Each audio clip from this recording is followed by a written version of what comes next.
So you're literally outsourcing a part of the job that your brain is supposed to do to somebody else, to a professional. Going deeper into this concept of therapy, I wasn't one of those people who was against therapy, but I wasn't one of those people who promoted therapy as well. After studying the concept of therapy and hearing, where people say that even if you think you're okay, they say that everyone needs therapy. So I went deeper into that statement. What is the logic behind that? And I realized a lot of therapy is being asked the right questions and realizing things from within yourself, realizing things through the right questions. Absolutely. There are so many ways in which we lie to ourselves because we are constantly adjusting. Think of it as surfing. You are not aware of all the muscles in your legs and how your balance is constantly shifting, but you still want to remain erect. You don't want to fall down. Similarly, in life, every small thing that happens to you, dost ne kuch bol diya, your mom said something to you, you are constantly adjusting your balance in order to still remain erect, to still remain confident and comfortable. Sometimes those are small lies or small biases that we have. If you're not able to do that, you'll fall. And if you keep falling down, you lose confidence in yourself that you cannot maintain balance. And then you go into a spiral. So this is like a very basic way of understanding mental health. So therapy is you're reaching out to somebody and saying, tell me again how I can maintain balance. Got it. So they teach you. Are there lifestyle factors that can actually be a substitute for therapy from a hardware perspective? Absolutely. Because again, coming back to the example of surfing, if your legs are strong, balancing is easier. It's not just surfing is not just a state of mind. You need to work out your legs. You need to work your back muscles. I have a friend who does air pistol shooting and he spends 2 hours every day just working on his lower back because apparently you need that kind of tone in your muscles to just stand straight and pull the trigger. Similarly, in mental health, a lot of your basic hardware requirements should be taken care of, which is sleep and diet and exercise. If your hardware is proper, suddenly the software seems to be working much better. Yeah, so we used to get a lot of criticism for this early on when I feel the neuroscience wave hadn't hit the general public, where we used to promote the idea of mental fitness. So what is that? That was a sort of a cute, sellable term that I had developed from my own experiences because I'd see my friends around me who didn't take care of their physical health, didn't go to the gym, ate whatever they wanted, smoked a lot, drank a lot. I also drank a lot, but I'd balance it out, with a lot of working out, lots of cardio, great sleep, lots of meditation, which I also feel is one of those hardware polishing tools. Beautiful. And I'd always see that definitely I had my ups and downs with mental health, but I was able to pull myself out of those downs much more easily. And that's why in I think 2017, 2018, when we needed a shift from creating just fitness videos, I thought let's create mental fitness videos. I don't know what that is. It's definitely not mental health, but it's something that I can't put into words. And it was actually this, hacking your own hardware so that the software works beautifully. Absolutely. It's think of going on a road trip, right? You know how to drive a car, you know where to go, but the better your car is, the more oiled the engines are, the more petrol you have, the more you know how to maintain your car, the better your road trip will be. Because who knows at what point you'll get a puncture, something will happen. So you need to know, A, you need to maintain it, and B, if something goes wrong, you need to know how to fix it. So that is the way that I look at it, that you have to maintain your body in order to maintain your mind. Because otherwise you're just adding more and more stress to your mind to compensate for the lack of physical fitness. Also, I think what most people fail to understand, especially when they're in college, is that life isn't easy. Like when you actually head into life, you are challenged, you are met with disappointment, you are met with breakups, slaps, punch downs, and you sort of need to keep your mind ready for those things. People who have a weak hardware, a weak level of mental fitness, sometimes get hit by life and then are not able to get up. Do you observe this? Oh, you're just circling on a very cool definition of health. So when you said mental health versus mental fitness, when you go to the gym and you have to say lift 100 kgs on the first day, it's not going to happen because your muscles are not used to it. But you can gradually build yourself up to lifting 100 kg and it's okay. Similarly, in mental health, the ability to respond to a sudden stress is what mental health is. When you are in a vacation, you're surrounded by friends, family, everything is good, you're mentally healthy. But are you really mentally healthy? When there is a stress, can your brain take it? That is what defines mental health. So all this, what you're trying to do when you say go for a run every day, why? You don't need to run, but you're preparing your heart for that time when you might need that extra energy. You're preparing your muscles. Similarly, mental health is you're preparing your mind for whatever time you might need it. For me, that is mental health. You're increasing reserve. You know what I find fucked up a little bit? Kids these days, Gen Z, intelligent, okay? Crazy intelligent because they've had access to information. But they so often kind of voice out, oh, it affected my mental health so badly. My mental health has gone for a toss. Without understanding this other side of mental health. That, life is difficult. And, as you grow older, there are two gifts that enter your life. The first is the gift of calm. You keep getting calmer with age because you realize, battles, okay, they happened now, then they'll happen now, they're going to happen later. So you have a sense of calm.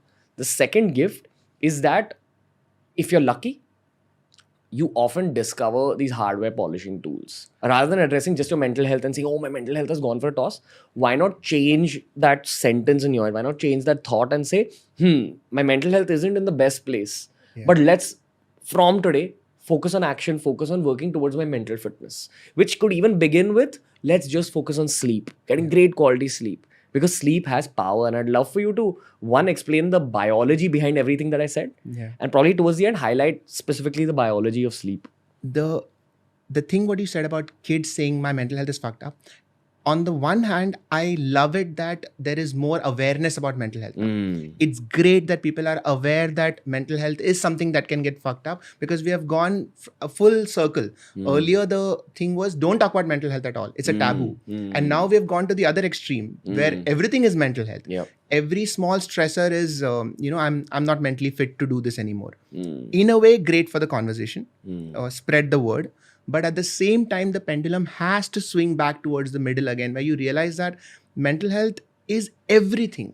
Nothing is not mental health. You going for a run is mental health. You eating that bag of chips is mental health. Everything affects your brain. So there is nothing outside of the mental health scheme. The important thing about sleep is that sleep is when your brain takes care of itself. Think about this. The moment you wake up, the doors and windows are open. Everything in the world is entering your conscious self. And most of your energy is just spent in creating that story. How to deal with this. Right now, I'm here talking to you. Everything that you're saying is input. I have to deal with what you're talking about, the visualization that you're creating. When I'm sleeping, the outside world is cut off. Now my brain has time to process it. All those neurons that had been activated, wo sab kya kare, kidhar jaye? So now they will form new connections, they'll form new ideas, and then you might wake up with thoughts that you've not had before. And another thing is, there is a cleanup process that happens. So there is something called as the glymphatic system. Okay. Which is essentially the garbage removal system of the brain. Got it. That is active in sleep. Your brain shits in sleep. Brain shits in sleep. Okay. And if you don't sleep, you're basically constipated. And that kind of accumulates. So there is a toxin accumulation that happens over many years, which is one of the things that they say leads to Alzheimer's. Wow. So it's very, very important that you get good sleep. I'm tripping out a little bit on you, dude. I'm really enjoying this podcast. For real. Like, I knew it'll go down this path, but you're answering so many of the things I realized in my mid-20s, late 20s, things that I'd battled with in my early 20s, in my teenage. And I'm so glad that teenagers of today can just get access to this information, bro. You know what? I don't think information is the problem anymore. I think it is about developing the state of mind where all that information can stick. That is the challenge today. Retention, appreciation of what you have. 500 years ago, we were living in an age of... the problem was access to information. But now there is an excess of information available. So information is no longer the problem. The problem is, what do we do with all this information? So then you might equate something very useful with something not useful and say, dono YouTube pe hai. Kya hi farak padta hai? 100%. We have a common friend, my brother Raj Shamani. So I'm sure you've been on his podcast as well, right? Raj Shamani and myself, around the beginning of this year, we were creating motivational reels on Instagram. Right. And we were getting heavily criticized after a point. Ki, how dare you spread toxic positivity? How dare you spread hustle culture? We weren't. both of us have like come up the hard way. We're both self-made dudes. We've really kind of worked our way to the top, and we're sharing what we've learned over the years. Sure. Now, if you are aggressive about reaching the top, there is a certain level of aggression you need at the bottom also. And those were the things we were trying to put out in the world. Keeping this in mind, I want to highlight this one podcast I found on Spotify around the same time. So the podcast is called Yours Mentally Podcast, run by teenagers. Love it. Love it for the same reason you love it, that mental health is being spoken about so much. Right. But they're speaking about it a lot from the software perspective, which is also okay. Right. Almost no episode, at least early on, was addressing the hardware side of things, was addressing mental fitness, or what we call mental toughness, which you hear the superstars of the world speak about. Be it David Goggins, be it Joe Rogan, be it Kevin Hart, be it Indra Nooyi, be it the CEO we've had on the show, Radhika Gupta, be it my 200th recording, everyone's highlighted mental fitness, mental toughness. What I love about this show is that they're spreading knowledge and they're curious to learn more. And the teenagers, I wasn't thinking like this when I was a teenager. Incredible. But what I learned later on in life is that when you're going very deep into a subject, it's also wise to take a step back and see it from another lens. Definitely see it from the lens of modern day therapists, but also see it from the lens of modern day neurologists, the hardware of the mind. Yeah. And I do recommend the listeners go check out this podcast to understand the software side of things. But I want to highlight the hardware side of things. For example, let me read out some of the early topics. Okay. Anxiety in teenagers, teen relationships and infatuation, insomnia and sleep cycles, gaming and mental health, dysfunctional families, gaslighting, toxic positivity. These The are episode I'd heard at that time. Topics, yeah. And they had said, oh, there are Instagram influencers who spread toxic. And it was obvious that they were talking about Raj Chavani and myself. Right. But you're 19 years old. Life is going to hit you in many ways over the next 10 years. Right. Your perspectives are going to change. You're going to completely be a different person by the time you're 22. By the time you're 25, you're going to be a third kind of person. 29, fourth kind of person. So, over the course of these years, from the age of 18 to 28, I've gotten very deep into the hardware side of things. And only recently, because of podcasts like this, I've gotten into the software side of things. Yeah. But the hardware side of things has honestly protected me. The software side has educated me. The hardware side has protected me. That's a lovely way of putting it. Yeah. And the protection is what you need to attack also. First, learn to defend yourself. Learn to have an armor on. Then you'll figure out how to use a sword also. When I hear of teenage angst and the issues that they go through, I kind of see it from a historical perspective, because every time you see a pendulum swing extremely onto one side, it is probably because it was on the other extreme a few years ago. So if you take 50, 60, 100 years back, teenage anxiety was a dismissed topic. इसमें कुछ है ही नहीं, क्या है, बच्चा है, चुपचाप करो, जो बोला है करो. So every pendulum that is on the extreme was on the opposite extreme before. And this is a reaction. So the problem in our conversation is that how do we find nuance? How do we find the middle ground between hardware and software? How do we find the middle ground between discipline and empathy? Because now we are stressing too much on the empathy side of it. Feel more, feel what the other person is going through. Feel sorry for them. Great. Because the pendulum was on the other extreme. No empathy. Fuck that. Ye life hai, karna hi chahiye. But how do we balance empathy and discipline? Because if you take out one, life is fucked. Either one. That's the weird thing. And the reason that society was so focused on discipline before is because I feel empathy is a luxury. Whereas discipline is not. You need to work in order to get shit done. Whether you feel sorry or not is not the point. You need to get shit done. Otherwise, we will not survive.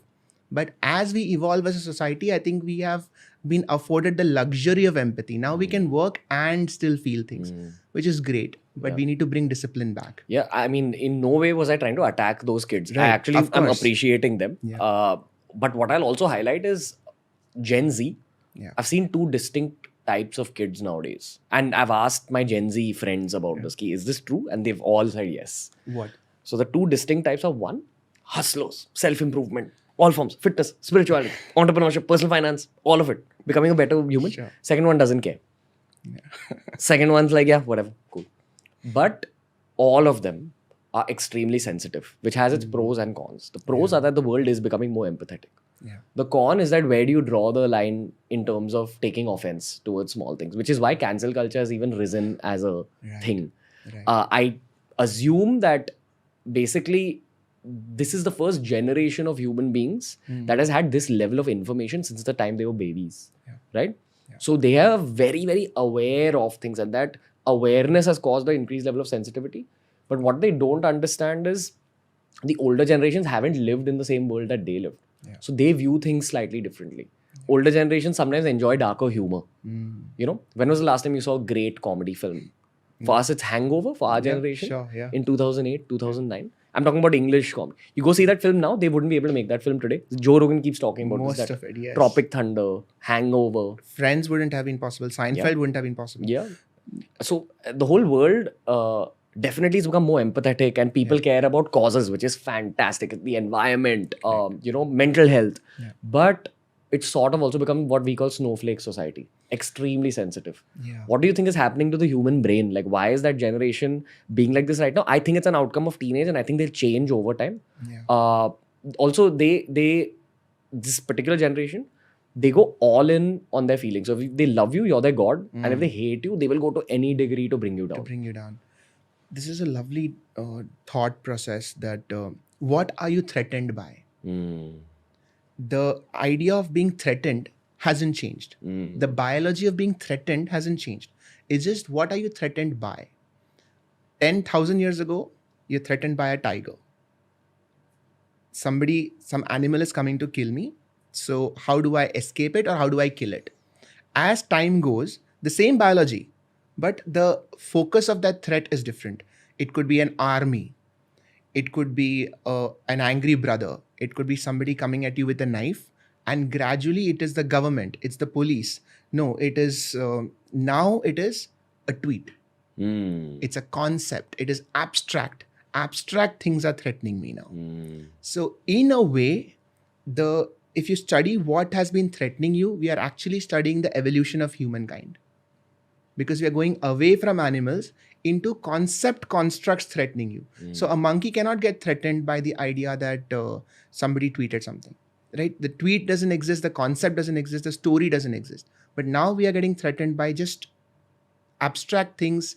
Hawe mein, on the Wi-Fi, some unknown stranger said some unknown things in a language you didn't even know. Somebody translated it. You are angry. Cancel him. So in a way, it is evolution. But we have to understand that free speech is what leads to communication. Free speech is what led us till here. So I'm against cancel culture. I believe that every time it should be a conversation, especially for artists. Because art has the responsibility of figuring out what else can we do. Because art is basically creation, and you cannot create perfectly. Creation means messing up. Creation means figuring out the 10 things that doesn't work.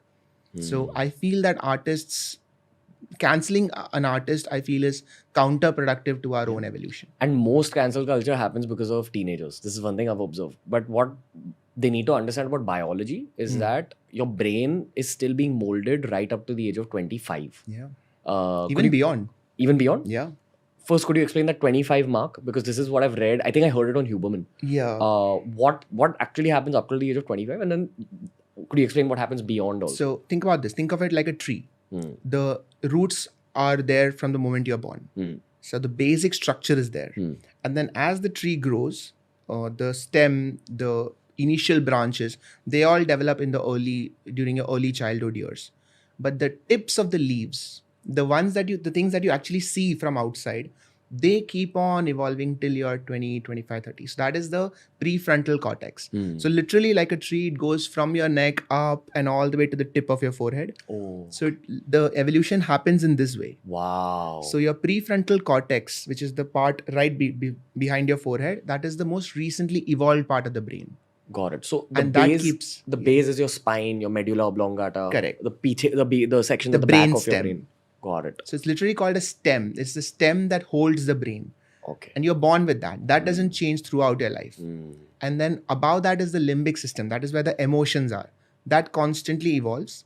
And your prefrontal cortex is the one that decides your personality, your logic, your calculation.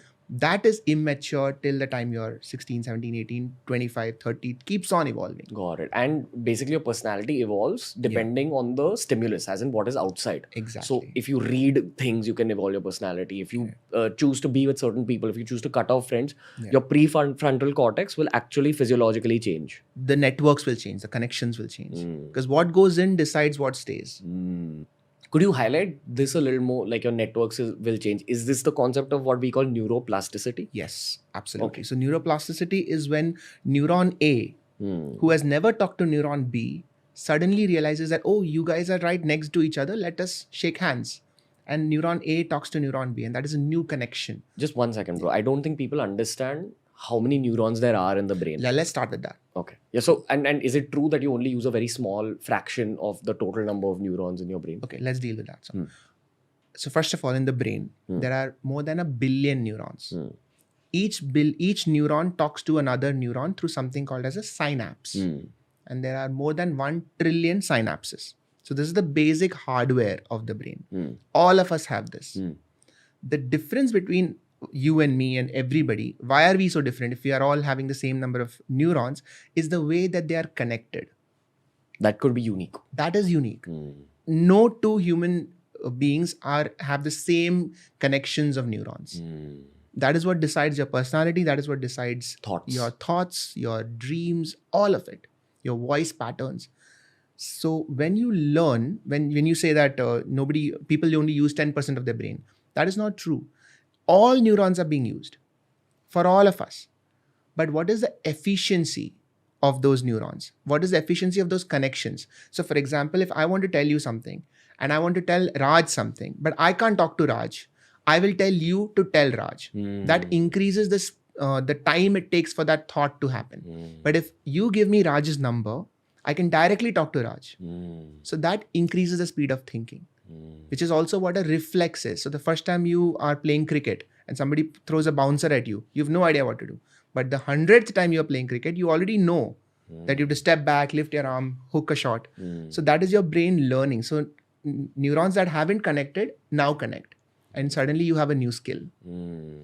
Wow. Practice, reading, exercise. Basically, they create neural patterns in your brain. Yes. Again, I'm an electronics and telecom engineer. So I'll go back to electronics. Basically, there are efficient circuits versus non-efficient circuits. In terms of point A will be able to reach point B in an efficient circuit very fast. As in the electricity will be able to travel from point A to point B very fast in an efficient circuit. But in a non-efficient circuit where there is resistance in the middle, where there is things for the electricity to do in the middle, it will actually take time to reach point B from point A. And often science mimics the human body in many ways. For example, cameras are like built based on the human eye. Electric circuits are based on the human mind. And also the human mind, the entire nervous system, the spinal cord is an electric circuit. Is electricity. It is actually neurochemical. It is electrochemical. Okay. So you have wires through which electricity runs. But then wire A to wire B, that synapse is a chemical. So it's electric, chemical. That is how connections run up and down your nervous system. So why does sleep, meditation, exercise, why do these things make your brain fire faster? Why does it give you more peace? Why does it make you so-called more intelligent? Why do these things happen? So the fundamental concept of peace, I feel, should be understood from the point of view of stress. When anything is wrong in your system, you have an increased amount of stress. Now, this is true for neurology. This is true for your bones. This is true for your immune system. If you have some bug in your stomach, if you've eaten something wrong, there is inflammation in your stomach. So there is stress. So you don't feel good. Similarly, if there is too much stress on your bones, there is pain in your bones. Similarly, if there is too much stress in your brain, that sets off like a chain reaction. And that brings down the whole system. Is it something that I can refer to in extremely colloquial terms as brain shit? Like shit starts forming in your brain? In colloquial terms, it is backlog. You can think of it like backlog. If you have too much undealt stuff in your brain, then it increases the level of stress. It actually increases something called as cortisol. So that is a stress hormone. Baggage, you mean? Baggage. And baggage could be long term, like, oh, I've had a breakup, I've not gotten over. Or it could be tasks that you're supposed to do going forward and you're constantly thinking about those tasks. Yeah. So when you talk of thinking, you're saying something called working memory. So you can only focus on 3, 4, 5 things at the same time. And the more number of things you try to put on your brain at the same time, it increases your stress because now you can't focus. Your attention is a precious thing. So you can only divide your attention between 2, 3 things. So the more things you try to focus on you try to put on your attention, the more your stress increases. Okay. Where does meditation lie in all this? Because I know studies are being done on meditation lately in the last 10 years. I think from 2008ish it started. Yeah. 3 things I know for sure is that 1, it has an impact on your prefrontal cortex heavily, which is your learning ability, I believe, your personality, your emotions, your emotional stability. 2nd, it has an impact on your amygdala, which is also the center for negative emotions like greed, jealousy, anger, hate. Not specifically. Those are all concepts that we have created. Okay. The amygdala, the main function of the amygdala is what to pay your attention towards. Okay. And that is triggered by a simple thing, which is fear. The whole job of the amygdala is to tell the brain where to focus on. And nothing is more important than something that you're afraid of. Because you're afraid. Evolutionary psychology. Like earlier, we had to be aware of where the lions and tigers will come to eat us from. Exactly. When we were evolving a Stone Age. Exactly. People.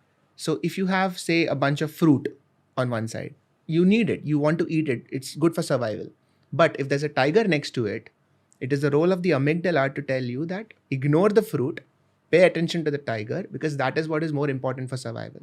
So what if impact does meditation have on the amygdala? It calms it down. It says that don't be afraid of everything. Yeah. So amygdala activation reduces on meditation. Okay. So it is quite literally calming you down at a biological level. So when they say it reduces the activity within the amygdala, it's actually just making you more chill in life. Yeah. The third thing that I've understood about meditation's impact on the mind are impacts on the corpus callosum, which links the 2 hemispheres of the brain.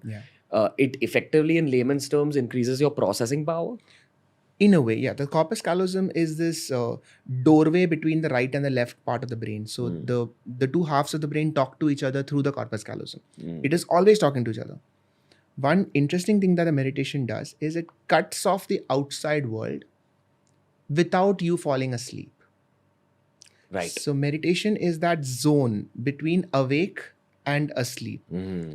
Another concept which is close to it is lucid dreaming. Yeah. Which is you are approaching it from sleep towards the awake state, whereas meditation you're approaching it from awake state towards sleep. Yeah. One of the meditation courses I did explained exactly this in a cute way. They said that imagine that sleep is your physical body being off, but sometimes your mental body can be on during dreams. Because you're still perceiving colors, you're still perceiving sound, you're still perceiving logic. Correct. Meditation is where your physical body is awake, but your mental body is completely asleep. Wow. Because you're going into a dark, deep place. What is meditation? All forms of meditation. Advanced meditation also are basically about focus. Turning your focus into one thing. It could be a breath, a mantra, the sounds around you. But basically taking focus as a weapon and aiming it somewhere and constantly shooting at it. While you're shooting at that one area of interest, of course, you're going to have thoughts about your girlfriend, about your breakup, about your mom, about your work. Then pull it back and try shooting at that target again. And long term, when you're doing this, it's effectively like doing constant bicep curls for your brain. That's a nice way of putting it.